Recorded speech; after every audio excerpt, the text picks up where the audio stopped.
Okay, this is a continuation from the first story. Uh, Again, some technical malfunctions, but back up and running. So here we go, guys. This is story number two, and this is called Bug Bite. In 1978, 49-year-old Georgy Markov, who was originally from Bulgaria, was living in London and working as a reporter for the British Broadcasting Company, or BBC for short. Georgy had moved to London 6 years earlier, and in the early days of him being in the UK, he would always take a cab or a bus to work. But over the last couple of years, he had taken to walking to work. Not only was it great exercise, but he also just loved the scenery. In particular, he liked on his commute to stop on the Waterloo Bridge, this very famous bridge in London, where from that position he had a beautiful view of the Westminster Palace on one side, and he had the iconic London Eye on the other, which is a very famous Ferris wheel. So on the morning of September 7th of that year, Georgie got up and he left his flat, and he began his typical commute into work. However, by the time he reached the Waterloo Bridge and was getting ready to take in the sights, it had started to rain, and Georgie did not have an umbrella. And so instead of sightseeing, he just kept on walking as quickly as he could to try to get to his office before he got completely soaked. But by the time he was just on the other side of the Waterloo Bridge and still had quite a distance to cover to get to work, the skies had completely opened up. And so as much as Georgie wanted to walk, because this was something he really enjoyed, he decided it was not worth it. And so he began looking for a bus stop, and he found one pretty quickly, and he rushed over to it. There was an awning that the commuters could stand underneath, and so he ran underneath this awning, getting out from under the rain, and then he proceeded to wait for the next bus to take him the rest of the way. As he stood there waiting, he suddenly felt a shooting pain in the back of his right thigh, and instinctively, without even knowing what it was, he just reached down and grabbed his leg, but he couldn't feel anything, and then he tried to kind of look around and look down at his leg, but it was just too crowded around him, so he really couldn't do it. And so he's standing there puzzled, still grabbing at his leg, wondering what could have caused this pain, and the only things he could think of were, maybe someone near him had a pen or a pencil out and they accidentally poked him,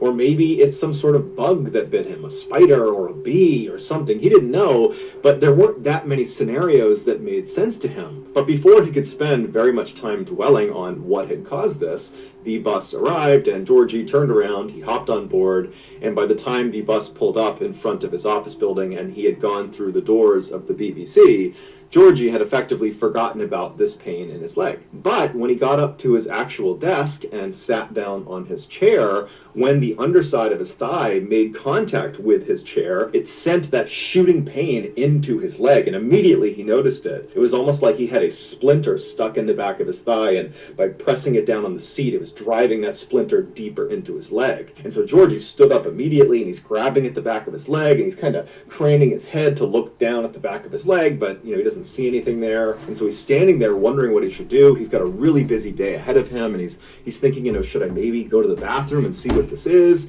But then he tells himself, you're overthinking it. This has got to be something minor. I need to get to work. And so he sat back down in his chair, being very careful with his right leg when he placed it down so as not to press too hard on the spot that hurt. And then he just got to work. And over the course of several hours, even though he knew there was kind of a dull, aching pain in the back of his leg, he mostly forgot about it. He was just doing his job. But by the second half of the day, in the early afternoon, the pain in his leg had become so excruciating that Georgie was literally gritting his teeth and sweating profusely in order to try to ignore the pain. But at some point, it just became too much. He couldn't focus on work, and so he stood up, he left his desk, and he walked down the hall, and he went into the single stall bathroom. And once he went inside and he shut the door behind him, he pulled his pants down and turned around and looked in the mirror to use the reflection to look at the back of his leg. And right away there was a little bit of a relief there, because what he saw was a little bit of redness, a little bit of swelling, but nothing significant. It looked very much like someone must have hit him with a pencil by accident, or maybe it was a bee sting or a spider bite or something. But whatever it was definitely minor, at least in Georgie's mind. And so he pulls his pants back up, he tucks his shirt back in, he leaves the bathroom and goes back to his desk. And then he sits down, and despite this intense pain in his leg, he's convinced himself it's no big deal, and so he just kind of grits his way through the rest of his workday. When he finally got home again and walked through the door, Georgie's wife looked at him and was like, "What's wrong with you?" He was so pale, he was sweating profusely, he looked awful. And so he told her about what had happened with his leg, and he was still trying to kind of write it off. But she told him, "Georgie, you are sick, there's something wrong, we have to go to the hospital right now." And so at this point, Georgie was miserable, and so he agreed to go. And so the pair, they made their way over to the emergency room at the hospital. They go inside, and a doctor pulled Georgie into an exam room and said, "Okay, tell me what's going on. Why are you here?" And Georgie would explain how in his morning commute, he had stopped at this bus stop and then felt this shooting pain. And then he told the doctor, "I'm pretty convinced this is someone who might have accidentally jabbed me with a pen or a pencil, or it's a bug bite, a spider bite. I don't know what it is, but I'm convinced it's something minor." And so the doctor, he hears this, and he asks Georgie to stand up, pull his pants down so the doctor can get a look at the site. And so Georgie does. He gets up, he drops his pants, and then as the doctor bends down and begins looking at the back of his thigh, Georgie kind of turns around and looks down, and he's shocked at what he sees. Even though he does not have a full view of the back of his leg, it's obvious that the swelling and redness on the back of his leg has grown exponentially. It looks totally horrible. And so after a couple of minutes of the doctor looking at the back of his leg, the doctor stands up and looks puzzled and tells Georgie, "Hold on a minute, I need somebody else to get a look at this." And so the doctor goes out into the main hall, he comes back with another doctor, and that doctor comes over, he bends down, and he looks at the back of Georgie's leg as well. And after the two of them kind of talk to each other and they're looking at the back of his leg, they stand up and they walk around and they're facing Georgie now, and they say, "Okay, this is going to sound totally weird, but when you were at the bus stop, before you felt the pain in your leg, was anyone around you holding a snake or a reptile?" I know that sounds crazy, but the mark on the back of your leg looks exactly like a venomous bite. So Georgie's like, "No, I didn't see anyone with snakes or reptiles. There was nothing out of the ordinary about what was happening around me when I felt this pain in my leg. We were all just standing there, and then I felt it in my leg. That was it." And so the doctors would tell Georgie that, they didn't really know what was going on with his leg, and so the best thing to do here is just to admit him to the hospital and monitor him and, try to run some tests on him and try to make him comfortable. And so that night, Georgie was admitted to the hospital. He was set up in his own hospital room, and right away, the nurses and doctors began administering different combinations of medicines and treatments to try to lower the swelling and the pain in his leg. But it just seemed like nothing was working. And so all night, his condition seemed to get worse, not better. And then the next day, when he woke up, his leg was much, much worse. It was extremely swollen. It almost looked like a balloon that had been completely filled. It was very red. And Georgie himself was also beginning to lose touch with reality. He had become convinced that someone had tried to kill him, and that was why he was so sick. And this delusion of his got so extreme that he was afraid of his doctors and nurses. And so it became a big challenge trying to help him because he was effectively fighting them off. By the next day, Georgie's condition overall had become critical. He was very clearly on the brink of death, and his mind was effectively gone. But the doctors and the nurses really had no idea what was going on with him, and so there was nothing they could do to help him. And then on the last day he was in the hospital, the third day, Georgie would die. His body just shut down. Given the strangeness of Georgie's death, his body was sent for an autopsy to try to figure out what had caused that leg pain, because that seemed to be the trigger that ultimately killed him. And sure enough, during the autopsy, the coroner made a surprising discovery. Buried in the back of his right leg, right underneath the site that was where he felt the pain, was this little piece of metal. It was so small, the coroner actually almost didn't see it. But when he did see it, he put it under the microscope, and what he saw was this obviously man-made metallic disc that had these two small reservoirs drilled into it. And so they sent this disc off for further testing, and what they discovered was there was ricin residue inside of those two reservoirs. Ricin is an extremely powerful poison. And the best way to describe what he's talking about, like I said, there's hardly ever any pictures or video footage in his photos, but there are times that he shows what certain things look like. It's circle, very, very small. It almost looks like a button up. And on each side of this metal pin are two little holes, like if two little holes were drilled in there. And the way it's described is that somebody put ricin in there and then put wax to seal up the ricin. And of course, when the wax enters the body, I mean, very intuitive. I mean, when the wax enters the body being 98 degrees is gonna melt that wax, and it's gonna release the ricin into the system. And I don't know if you guys caught the beginning, but Georgie, he was a BBC reporter who was very anti-Russia, and that's just a coincidence that I'm playing that today. It has nothing to do with, well, maybe it does. Who knows with Russia? But yeah, that was where that all transpired from. They speculate. Poison. It is more lethal than cyanide, and it has no antidote. And the symptoms of ricin poisoning often look like the symptoms of other diseases or illnesses, and so it's very difficult to diagnose. And so as a result of these factors, ricin is a very popular poison for assassinations. And the belief is that that is exactly what happened to Georgie. He was assassinated. But to this day, we don't actually know who assassinated him. However, the running theory is that Georgie, who was a reporter for the BBC, he covered politics, and he often spoke very critically about the Soviet Union. And so this theory goes that the Soviet Union's intelligence agency, known as the KGB, they assassinated Georgie for what he was writing about. Adding credence to this theory, a former KGB officer named Oleg Kaligan, who was exiled to the United States in 1991, he claimed that he oversaw the assassination program that targeted Georgy Markov. He said what they did is they put this little tiny disc, that metal disc with the ricin inside of it, they put that at the tip of an umbrella, and they made sure the disc itself was fairly sharp. And then the KGB assassin with this umbrella simply followed Georgie on his typical morning commute, and then when he stopped at that bus stop, the assassin jabbed him in the back of the leg and then faded into the crowd. According to Oleg, those little metallic discs that had the ricin inside of them, they were actually covered with a thin layer of wax, and only when this disc had been placed inside of the target's body would their body heat melt that wax layer off, exposing the poison, and then their target would die several days later, as Georgie did. However, Oleg's story, despite being as compelling as it was, didn't have any hard proof to back it up. And so to this day, there has been no one officially charged with Georgy Markov's murder.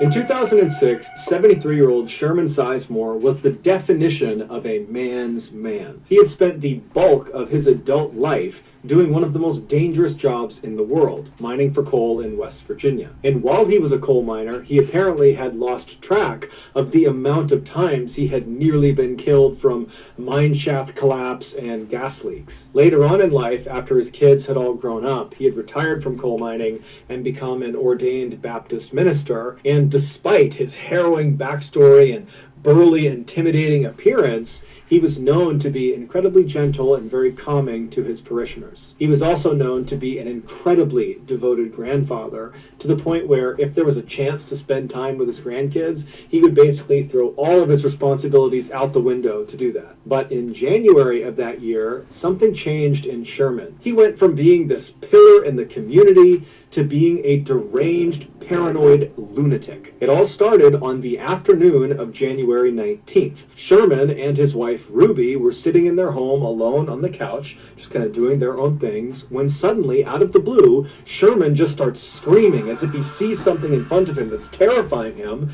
and his screams startled Ruby so that she started screaming, and so she looks at her husband, and he's still just looking straight out ahead. He's terrified of something in front of him, and so Ruby looks from him to where he's looking, and there's nothing there. And so she turns back to her husband and she's like, "What's going on? What are you screaming for? What are you so scared of?" But Sherman wasn't able to speak. After he stopped screaming, he just continued to look straight out as if whatever had terrified him had him in this trance where he couldn't look away. And so his eyes are wide, his mouth is open, his face is going white, he's starting to sweat, and Ruby's starting to panic. She has no idea what's happening with him. And so eventually she just holds on to him and says, "Come back to me, come back to me." And Sherman at some point would. He kind of broke out of his trance. trance, and he looked at his wife, and he just says, "You can't leave me or they'll kill me." Ruby has never seen behavior like this in her husband ever. This is a completely different person she's interacting with, and so she has no idea what to do. And so instead, she just kind of holds on to Sherman and prays that he doesn't start acting like that again. But that didn't happen. All day long, periodically, he would just start screaming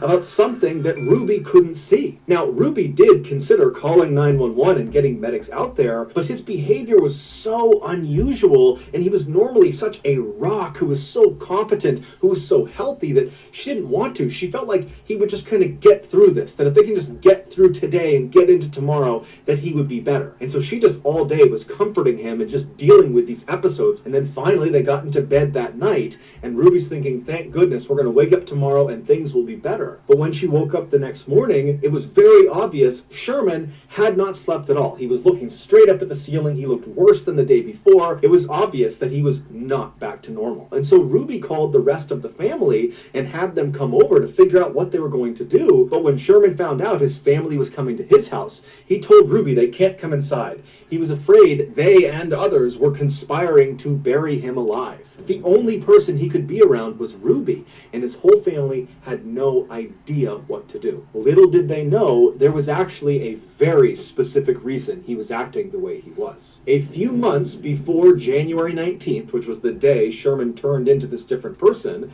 a few months earlier, he began complaining of severe abdominal pains. And so he and his wife Ruby and his daughter, they went to the hospital, and the doctor, after examining him and running some tests, determined that most likely his pain was coming from his gallbladder. But the only way to be sure would be to do some exploratory surgery and literally look inside of Sherman's gut and look at his gallbladder and see if that was the problem. And so the doctor asked Sherman, are you prepared to do an exploratory surgery, or would you like to just kind of wait it out and see what happens with this pain? And so Sherman talked it over with his wife and his family, and they made the decision that the pain was just too much, and so they would go forward with the surgery. And so on the morning of January 19th, so again, this is the day that Sherman basically loses his mind, he goes into the hospital completely normal. He goes in with his wife, he goes in with his daughter, and he makes his way over to the surgery wing of the hospital. He says bye to his family, and he's put on a stretcher bed, and he's wheeled in and prepped for surgery, and then brought into the operating room. And while he was in the operating room, laying on his stretcher bed, flat on his back, looking straight up at all these bright lights above him,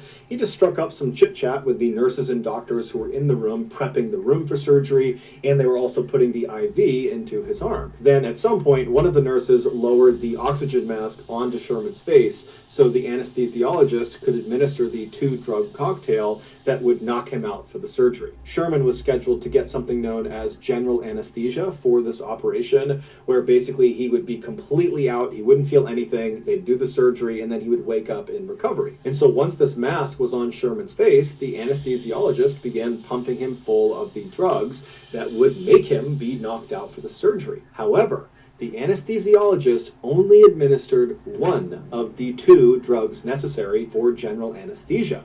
He administered the paralyzing drug, but he did not administer the actual anesthetic that would knock him out, and most importantly, would get rid of all of his pain. And so as this mask is on his face and Sherman believes he's being given the proper dosage of drugs, the nurse who was nearby told Sherman to go ahead and start counting backwards in his head from 10, knowing full well that Sherman would pass out before he reached 0. And Sherman knew this too. He had been in surgery before, and so he happily began counting in his head. 10, 9, 8, he started to feel something. 7, 6, 5, 4, 3, 2, 1. Boom, he was out. Except he wasn't. When he reached 0 in his head, counting down, he realized he had not passed out. He began taking mental stock of what was going on, and he realized he could completely feel his body, but when he tried to move his body, he couldn't. He was completely paralyzed. When he tried to make a sound, he couldn't, because his vocal cords were also paralyzed. The only thing he could move were his eyes. He could move them left and right. However, they had taped his eyes shut, so he can't see anything. And so Sherman is thinking to himself, okay, I've been given the drugs, maybe... Can anybody out there explain to me why do they tape our eyes shut during surgery?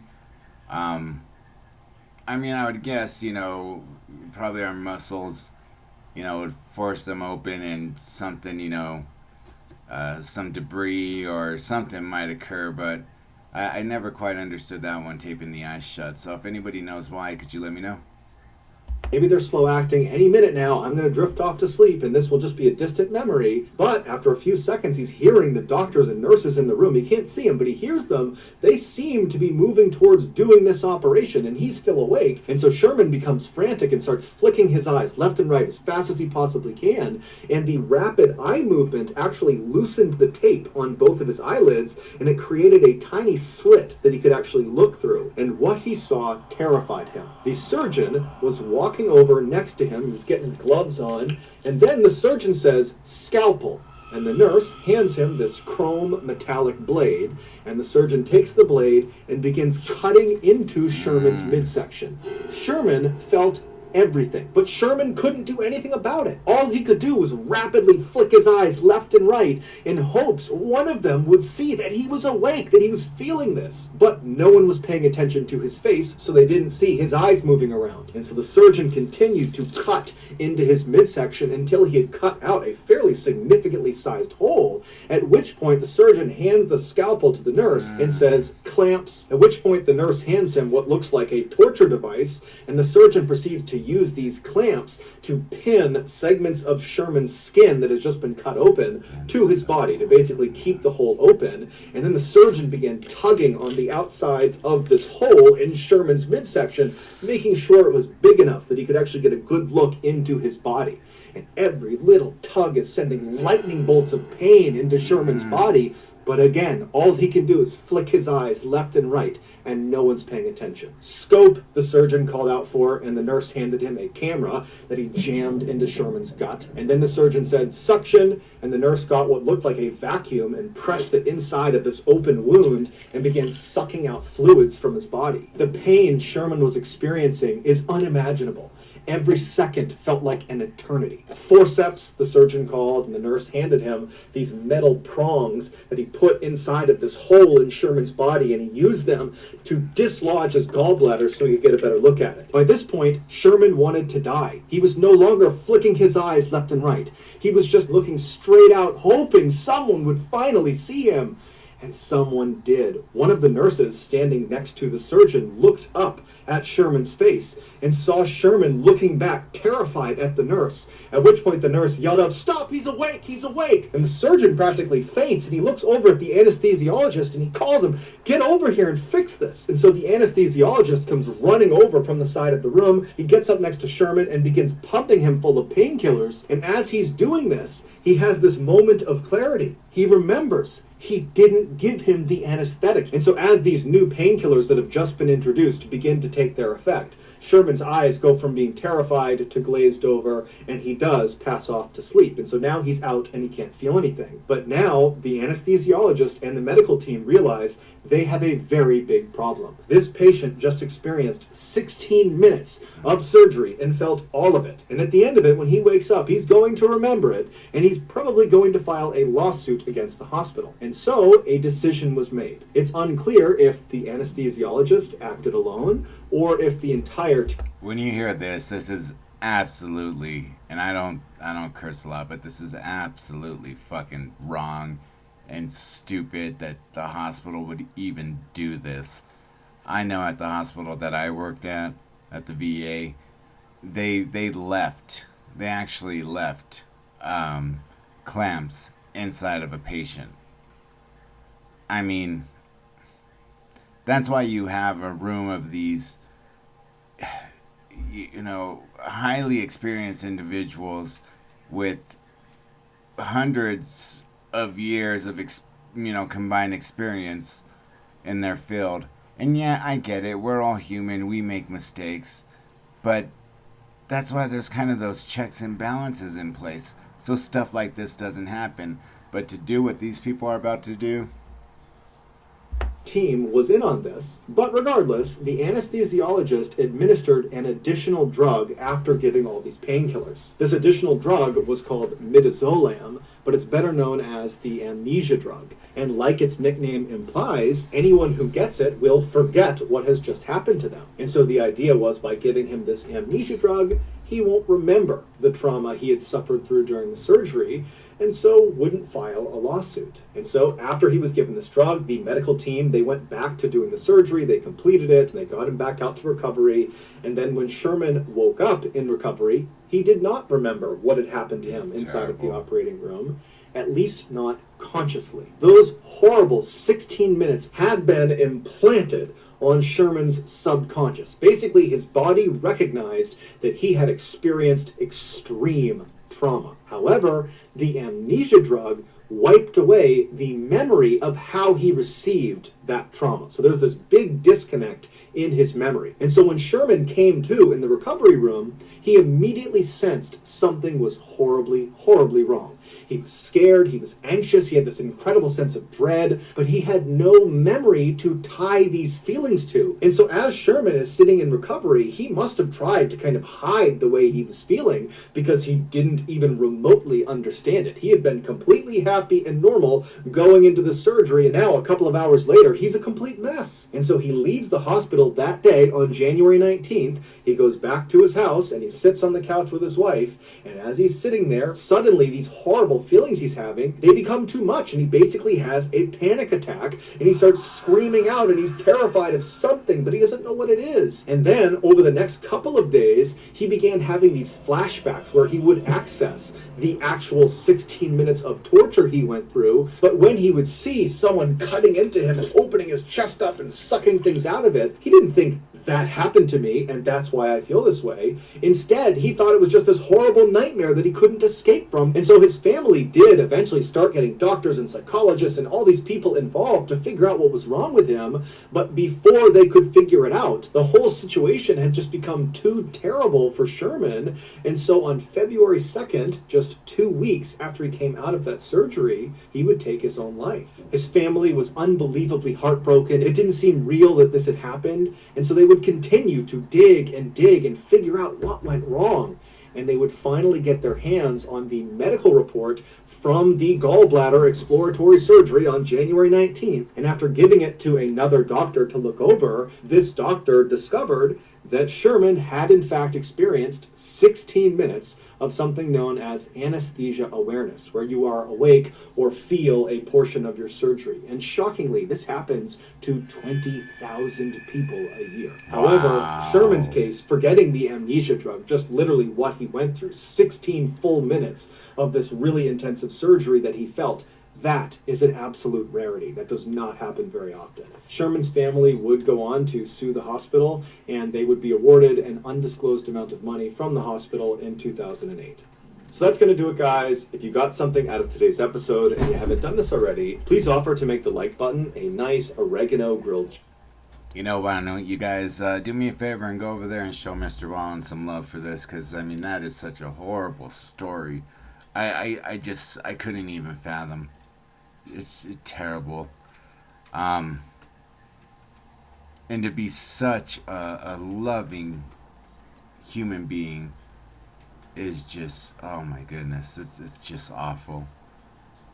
Okay, well guys, there's one video, two of them actually. One of them actually brought tears to my eyes and brings tears to the eyes of a lot of people who watch it.